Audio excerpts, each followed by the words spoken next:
Welcome to the Garage Gym Athlete Podcast, where we talk about fitness, health, and anything to help you become the most optimal human beings. Let's dive into it. Ladies and gentlemen, welcome to the Garage Gym Athlete Podcast. Jerred Moon here with Joe Courtney. What's up, Joe? How you doing, man? I'm doing great. How's things? How's life? Life Besides is being good. busy. Yeah, busy, out of town quite a bit right now.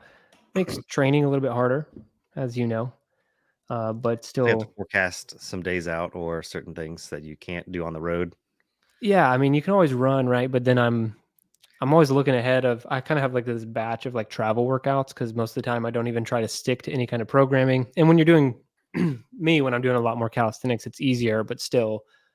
It can be hard. It can be a challenge to find a pull-up bar, depending on where you're at. So I was going to say today, because we're traveling this week, today I just did deadlifts, pull-ups, a lot of pulling, because I feel like when traveling, it's a lot easier to do pushing motions, but less on pulling motions. So I did a lot of pulling today.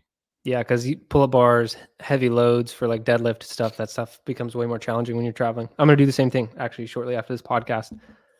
Probably be a lower focused day for me, try and get some weight on the bar because I won't for the next couple days. But I went for a run.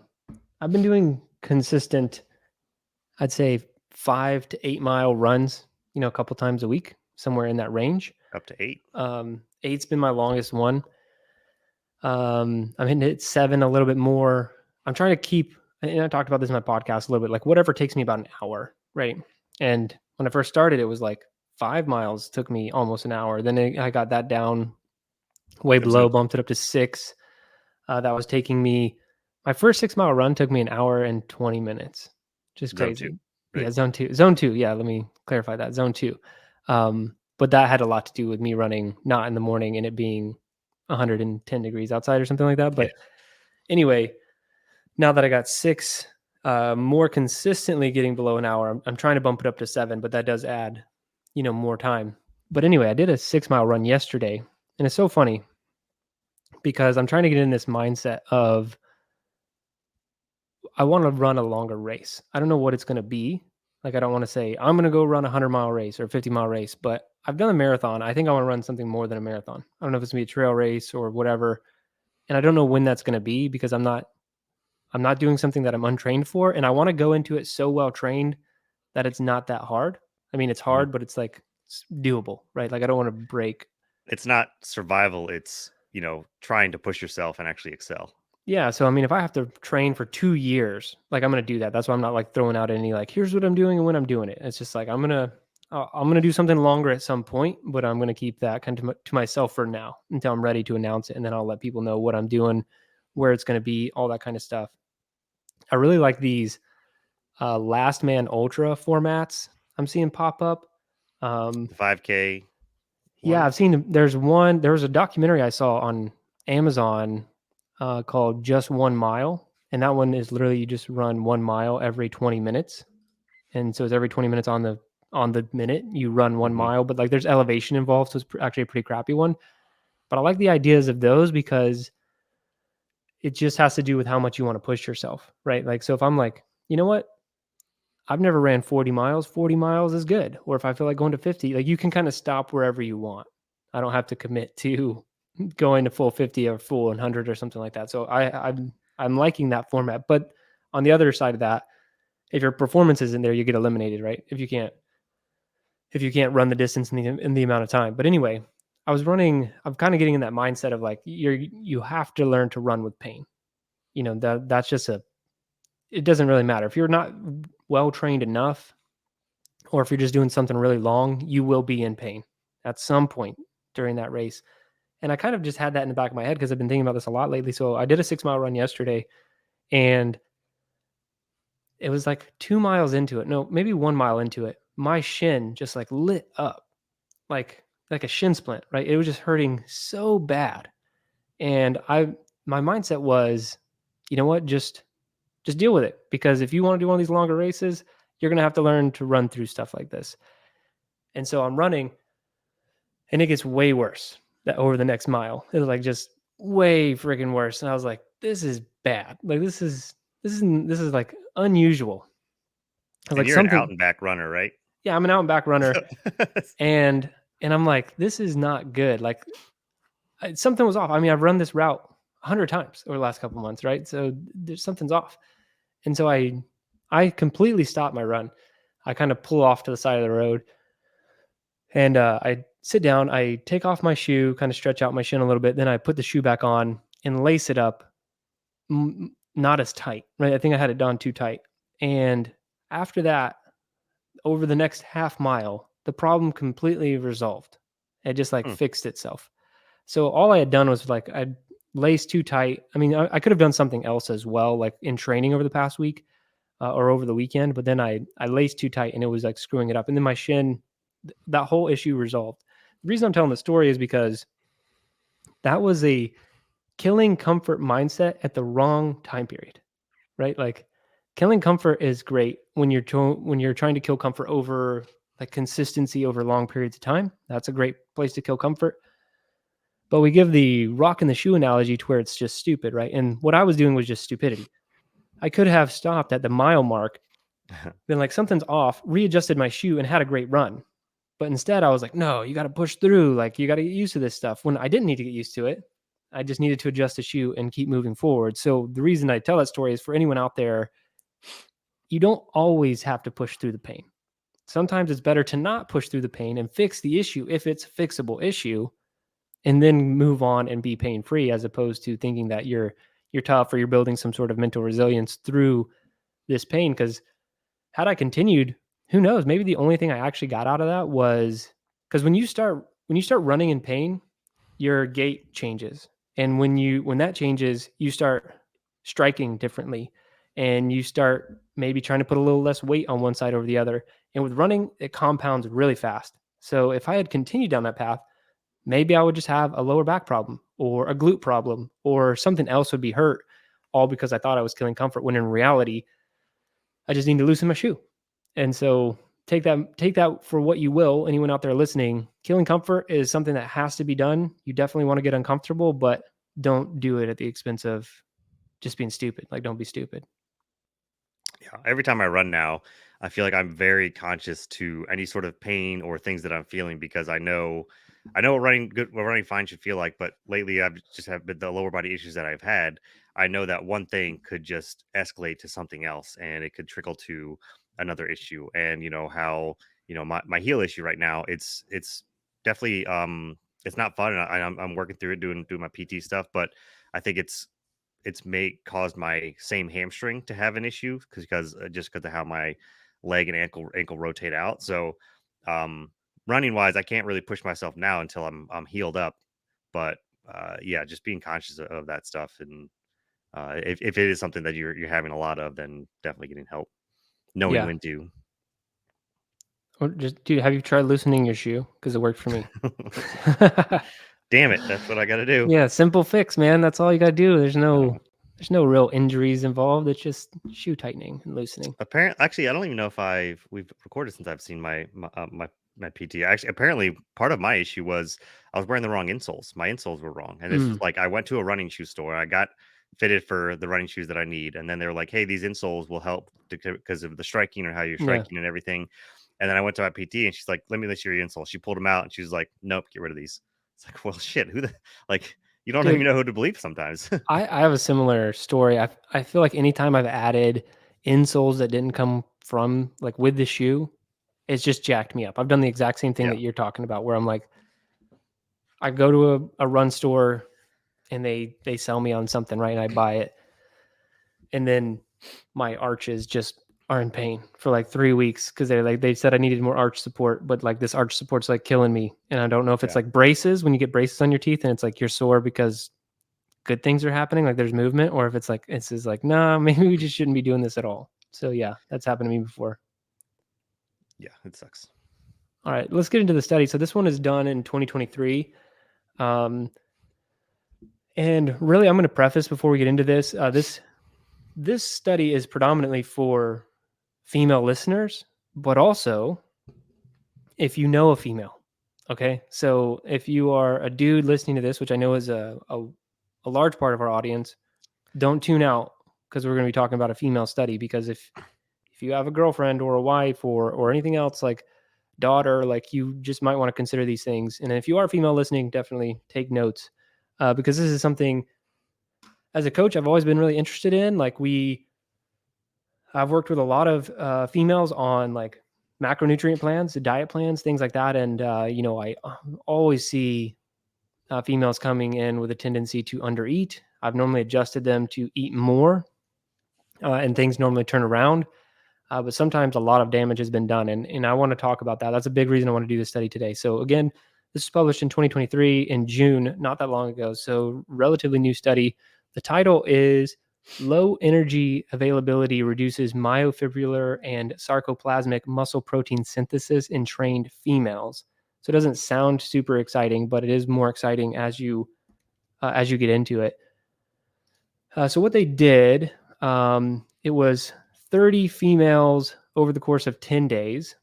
They had a 10-day training intervention. And I don't know if you took notes on the training intervention, but I liked it. I think it was yeah. pretty interesting, and it was good that what they did. Yeah. And so if you want to dive into that, I'm not going to dive into what they did as much. So I'll let you tackle that.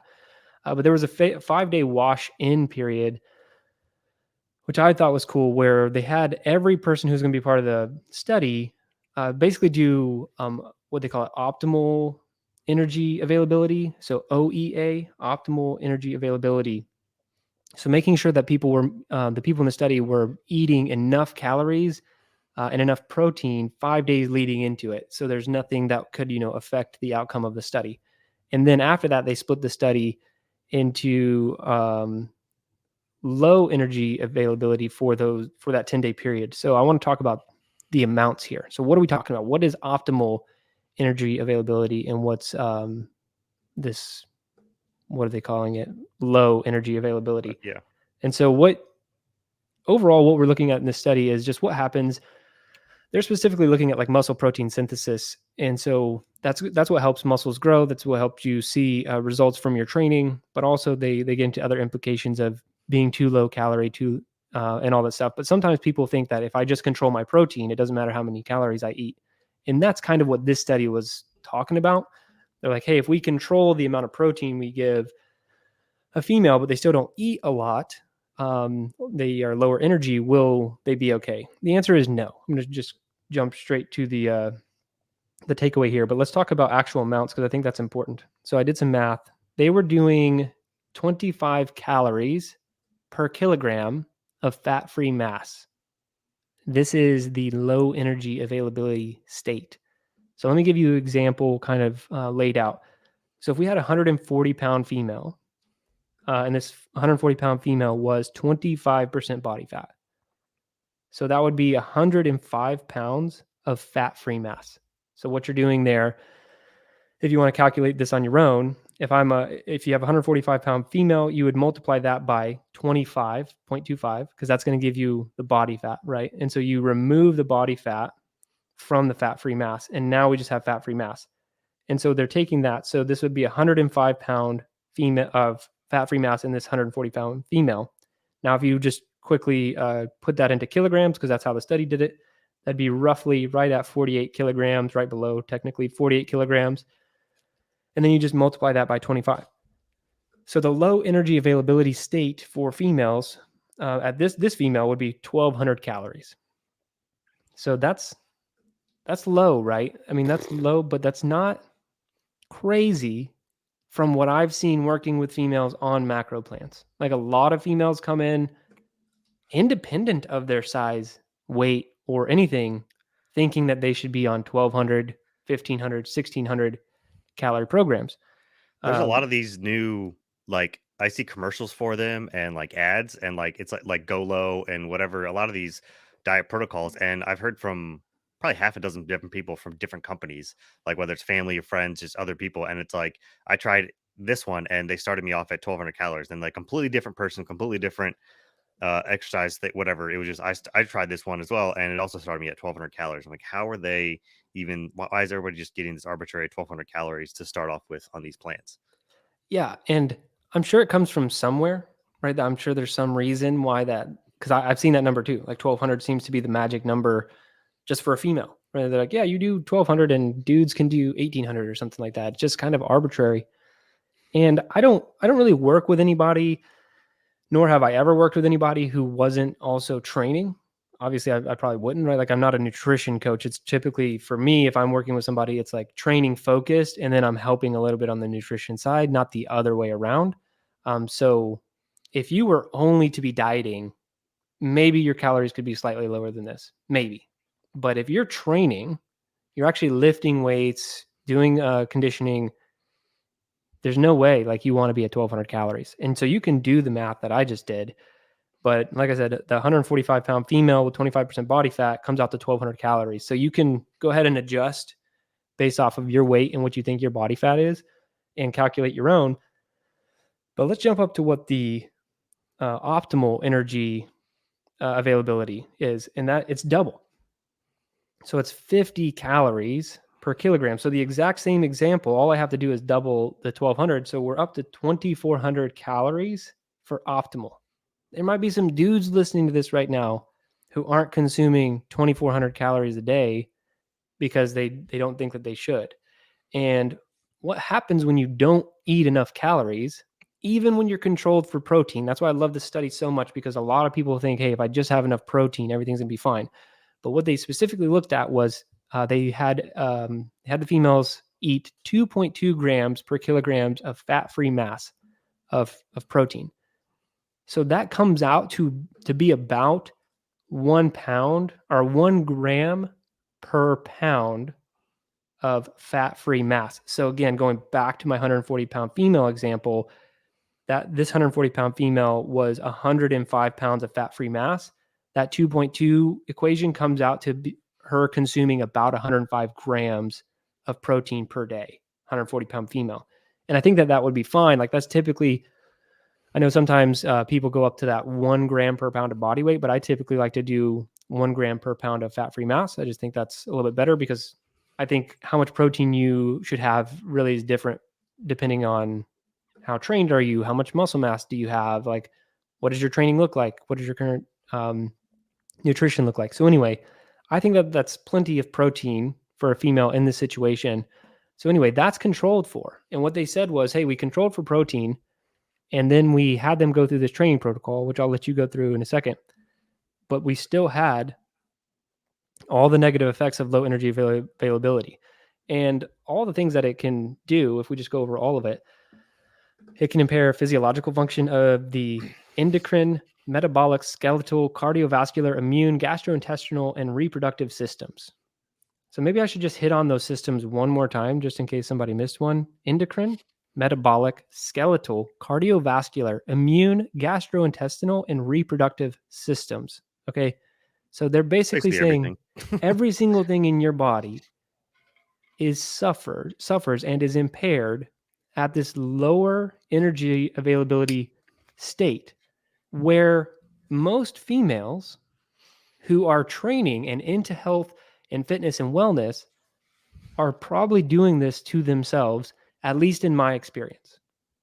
I do think that there's been some education in the industry. Like, I'd say if you're a female, like really into it, like into coaching, you've been coached and stuff, you've been down the right path. But I think if you're not that into it, it's not like your thing, but you still like to work out and train and stuff, you maybe have never heard of some of the ideas we're talking about right now. And the fact that not eating enough calories, even though you have enough protein, can have a significant effect on basically your entire life and every system in your body. Can even lead to depression, So anyway, we can talk about this a little bit more, but what did you think of the training protocol that they had over this 10-day time course? Yeah, so going back to the run-in, how it started. The 5-day run-in period, they didn't just have all 30 people show up at the same day and say, okay, go. It was coincided with their period. So it was 5-day running that's coincided with their period, and then 10-day intervention. That's when they split them up. So people were doing this at staggering at different times because it coincided with their own cycle. And then the training, it was actually, I just looked at it a little bit more. It's actually really good. It's kind of bodybuilder mixed with sort of your classic bodybuilding, dumbbell upper body exercises. You have machine lower body exercises. They did 4 resistance training days per week and then 2 cycling days per week. So they're doing a lot of resistance training and cycling, which I thought was really good that they combined those together. And also good going back to the protein, that they kept protein the same for both groups. They basically just cut all the other carbs and fats in half or even less than half, which is kind of crazy. So I think the structure of the study is really good. And yeah, this definitely hits on a lot of common struggles, misconceptions, hard points that females especially run into when getting either advice, when just like, I guess just the perception for so many is like, oh well, I need to lose weight, so I'm gonna keep working out, but I'm just gonna eat a whole lot less and then I'll be fine. But it's not. And I like one of the biggest repercussions I think from this is, yes, the body mass went down for both. Lean mass went down, which is bad, but the metabolic rate to me was like the biggest uh one of the biggest factors and drawbacks from all this, from that low calorie point. Yeah, your body's just not functioning how it should, and then you're you're not burning what you should anymore. And we went over this in like the was it the Biggest Loser study. They were talking Yeah. about like irreversible damage that it can do to your metabolic system depending on how hard you push it, how long you do this. So it's pretty dangerous stuff. And we've looked at things even with males. I can't remember the episode or the study, but we talked about how low body fat starts to impair immune function. Immune system. Yeah. Yeah, and so what's funny about that is I had two buddies. They both train. I mean, very seriously train. More bodybuilding style though, and they both went to a DEXA scan recently. And the DEXA scan gives you basically a letter grade of your body, like from A to F. Like a typical letter grade that you'd get in school. And my one buddy, he I think he was around 12% body fat, fairly muscular. And I think he got like an A. He got an A. My other friend is just jacked. I'm talking like super big. Um, and his body fat was, I think, right below 4%. He was at like 3 something. And I think they gave him like a D or an F in the DEXA scan. And he was like, "What the hell? I look amazing. Like, what are you talking about?" And I was like, "Dude, like the science doesn't back it up. Like, I mean, you do look great, and I'm not gonna sit here and crap on all the hard work you've done. Like that's great stuff, but like you can't stay here. You can't stay here forever. Like the reason they're giving you a bad score is probably because they know what I know. They've looked at enough science to know that when your body fat's this low and when you push your body this hard, you're starting to impair your immune function amongst other systems in the body, right? And so because you can't be that level, you can't be 3 or 4% body fat and it not be stressful on the system, or also not be in a caloric deficit. That's the one thing is like, I know a lot of people want to walk around. I mean, that's why I feel like Instagram influencers are silly, right? Because they're probably all going to end up dying early deaths anyway. And I don't wish that upon anybody, but I'm just saying if you're actually going to, probably take performance enhancing drugs and be at a caloric deficit and maintain 3% body fat for 10 years, like I'm glad you got all those followers, but damn, was it worth what's going to happen next in your life? When these 10 years are up, when you can no longer maintain this, when you're finally out of your 30s, right? And Yeah. so bad things are happening. So anyway, the industry knows it, that you can't do these things, but we don't want to accept it, right? And I think that there's a huge disservice to the entire female population. Like they have it the worst, in my opinion, right? With how they feel they should look, and are just with like you know magazines and like how movie stars look and all that crap. Like it's just all these realistic expectations. I'm sure it happens to guys too, but I feel like females are harder on themselves, at least in my experience. Nothing I can speak for in totality, just in my own experience. They're a little bit harder on themselves about how they look and um, how they should perform and all these other things. But damn, 1,200 calories a day is like, I bet there are plenty of people listening to this right now thinking like that was their goal. That should be their intake for what they're trying to achieve. Yeah, it's definitely too bad Ashley couldn't join because I'm sure she's run into that as well. I know, just speaking for Liz, my wife, she's been on. She's actually been like, if the optimal, she's been on that for about a year, and she's actually been doing like more toward bodybuilding, resistance training, and only a little bit of conditioning, basically exactly like this. Probably at 2,100 calories or so, good protein, even starting creatine, and she hasn't like gained weight. And that's like, I think the fear always of females of like eating enough or like optimal amount and then lifting weights, and they all think they're going to get big. And it just doesn't really work like that. It doesn't work that fast. You have to like really put in dedication and hard work. And even like being optimal is going to be better for you, health, physique, all everything wise anyway. And it is fine to do these calorie deficits. I probably do at least one cycle a year while I'll go into a deficit, because I kind of want to. It's a little bit easier for me to gain a little bit, so I'll go into a deficit at least once per year, just to kind of back off body composition wise. But yeah. Dude, I think that's an amazing point that we should definitely discuss. There's only one real way to know how many calories that you should be consuming. Okay. And I don't think that people are aware of how unscientific this actually is, because everyone's so different. So you can do the calculations that we just talked about. So low energy availability, and then double it if you want to go to optimal energy availability. But if you really want to know, like, what about if how much should I actually be consuming? The only real way to do it is do something like what we just calculated. Get your best possible guess, right? The best possible guess, and then do it for 2 weeks. And then measure, where was your weight before? Where's it at now? And then if it stays the same, and that's what you're trying to do, good, right? Like in Liz's case, like if she was at like 1,200 calories, and then we bump it up all the way to 2,200 calories, and her weight just stays the same, like, great.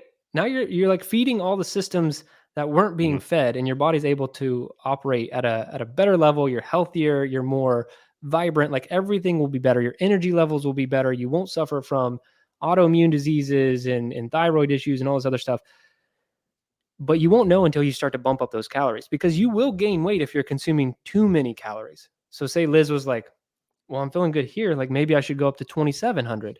And let's just say she tries 2,700 over the course of 2 weeks, and say she gains 2 pounds. And she's like, oh, okay, so 27 actually is too much. We're like, we know 22 is not too much and 27 is. So it's like, maybe it's somewhere in between. But that's how you actually find out as a person how many calories you can consume. Because these trackers that we wear, the calculators you find online, they're based off of some great formulas, and they work okay, but they only get you probably 80% of the way there. The only way to get 100% is through actual experimentation and knowing, okay, I'm bumping my calories up, and if you're still not gaining weight, you're just still throwing yourself into that optimal zone. And you probably won't gain weight when you're trying to operate in this optimal energy availability. And that's one thing. So if Ashley was here, before Ashley joined the team, she was a client of mine specifically. And I worked with her on nutrition. And that was the first thing we did, like years and years and years ago. She was like, came in. I don't remember how many calories she was eating. And we could probably have her come on and tell the story, but she came in with something like that. Like, I'm eating 1,400 calories a day. And I was like, not with me, or not anymore. Like, not if we're going to be training and doing all this other stuff. And so we bumped up her calories. Definitely was a concern of hers, is with every female I've ever worked with and done any nutrition stuff with. And then magically, she's just performing better. She didn't gain any weight. She's starting to see results, building some muscle mass. Again, not increasing weight to any degree, unless like you want to. Like you obviously could gain some muscle mass or whatever, but she went down that path, and so she definitely came in to the EO3 community with consuming way too few calories. And I see it over and over and over again. And even with my wife, Emily, like she has a tendency to, just like me, like same as me. If I don't pay attention to it, I will undereat. And she will do the same thing. I always have to like be on her to like eat more, like eat as much as you should, right? And she's good about that stuff now, but your body will just operate better when you're giving it enough uh, enough calories and protein to function. Yeah. And circling back to the study, I think the only thing that it was kind of lacking was hormones, like hormone testing breakdown. I didn't see much of anything. They did muscle protein synthesis stuff, which I didn't fully comprehend that one. I know that there were some drastic changes between um, optimal and low energy, but yeah, the hormones the only thing that I wish they kind of went more into. But other than that, because I'd imagine something like um, yeah, you know what I'm talking about, would have gone up. What is it? The stress. Cortisol? Yeah, I'm sure Yeah, yeah. that would have gone up. Yeah, probably increased level of cortisol. Yeah, and I can hit on that for a minute. The reason I kind of glossed over it because it is kind of technical, like how they sarcoplasmic protein synthesis decreased significantly in the LEA group by 0.2% a day. So anyway, and it was unchanged in the optimal energy availability group. And then same with myofibrillar protein synthesis of it was a decrease of 0.08 per day or in day one. So anyway, what's happening is muscle protein synthesis is going down. And muscle protein synthesis, I mean, it's just this cycle. I did a YouTube video on this a couple years ago, just like muscle protein breakdown, muscle protein synthesis, right? So like you break things down when you're training, and then you have muscle protein synthesis that's going to help you synthesize new muscle. Like it's going to help you break down the protein, utilize the protein. And we've talked about why muscle protein synthesis is important, and then also like how to stimulate that. Typically you have to be paying attention to the leucine amount. Like that's the biggest thing that will stimulate more muscle protein synthesis. So you're typically looking at 2 grams of leucine per serving or per sitting, I say, per meal. That's going to stimulate enough. But I'm also seeing some research coming out that's saying as long as you have total calories and total protein enough, leucine might not even be as important. So we'll see. I'm not going to like hang my hat on that yet because that's relatively new information for me. But like I see that why that could be true. So all this is saying is it's like one of those trend, because it's only a 10-day study, right? So it's like one of those trend studies. It's like we're seeing this go down every single day. You're not your muscle protein synthesis is going down every single day, and it's not happening in the optimal energy availability group. So that's just a negative thing overall. And when you don't have enough muscle protein synthesis, your body's not recovering. It's not building new muscle. It's not doing all the things that it should be doing. It's really entering into a entropy. It's like it's fading away. It's eating away, and so you definitely have to be consuming enough. So that was the main point of this study too, was just to look at like, hey, if we control for protein and we give them enough calories and not enough calories, what happens to these specific things that have to do with muscle protein synthesis, which I don't think most people care that much about. All we really know is that it's bad, right? It's not going in the right direction. And then with this energy deficit, you're going to impair so many other functions in your body. Because I think if they did this study for more than 10 days, I don't know it'd be one of those studies I bet that they'd have to stop because it'd be considered unethical, right? Like Yeah.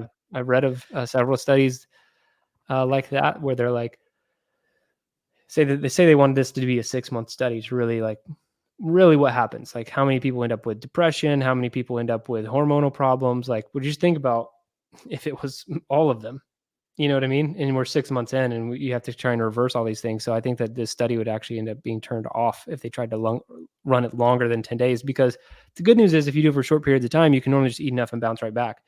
It's more challenging if you've been doing this for years on end, which I'm sure there's people listening to that who've under eaten for years on end. Well, if you find yourself with any of the problems in any of the systems that I mentioned at the beginning, which was every system in your body, try eating some more calories and see if those things reverse themselves. And I bet you don't gain weight in the process. So, Hmm. yeah. I mean, do you have anything else on this one? No, no, I just think it's definitely a drum that needs to be beaten a lot because it's still missed by so many. Yeah, and that's why I said if you're a dude listening to this, you have a daughter, girlfriend, spouse, like wife, whatever, like anybody in your life, share this episode with them, or at least let them know about it, because it's a massive problem. I really do. I mean, I think it's a massive problem within a group, a subset of healthy people, right? Because for the most part in the world and America, people are just overeating, females included, right? Like, but I'm talking about the subset of healthy people who think that they're doing all the right things, are not actually doing the right thing. And so I think that that's really important and something I want to make sure that everyone in our community knows. And then if you can share this out with other people that you know and care about, I think that'd be great. So definitely, like you said, a drum that needs to be beaten, and share this around. Then any females out there who are in this, do the math. I gave you the math right at the beginning, how you could calculate this out for yourself. So go find out where you're at.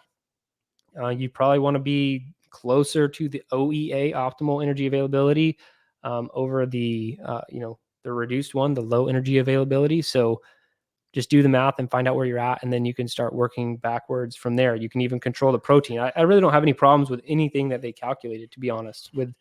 I thought the protein recommendations are fine, the training was fine, and the calorie recommendations were fine for the optimal state. So I think that's a good starting point if you're listening to this and you want to go calculate it all by yourself. It's not that challenging to do if you just listen through this episode, take some notes, and calculate it out yourself. But that's it. That's all I have for this one. For everyone in the Garage Gym Athlete community, we have a new cycle coming up, right, Joe? As of publishing this, will be in Fit Week, so it'll be the week after this is published. We will be Yeah, starting a new so cycle. yeah, the week after this, we are starting a new cycle. So if you are looking to get started, want to try a new program, any of those kind of things, and or maybe you've been off and on, like, come on for the last cycle. We have the last quarter here to finish out 2023. We'd love to have you in the new cycle. We have a bunch of different training tracks, and it'd be awesome to have you get involved if you want to do it. And then for all of our Garage Gym athletes sticking around doing the training, we really do appreciate you, sticking around and being consistent. A lot of cool things coming your way. I know we're We have doing a live stream. Yeah, is that this week? The day after this published. Yeah. Tomorrow, if you listen to this on Monday, it's tomorrow, Tuesday, in Circle.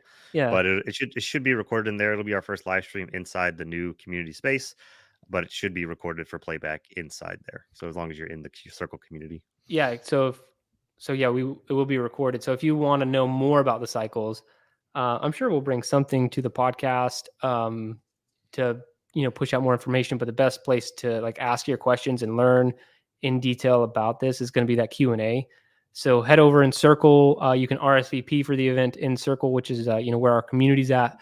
You can sign up and be a part of that. But that's it. That's all I have for this one. Remember, if you don't kill comfort, comfort will kill you.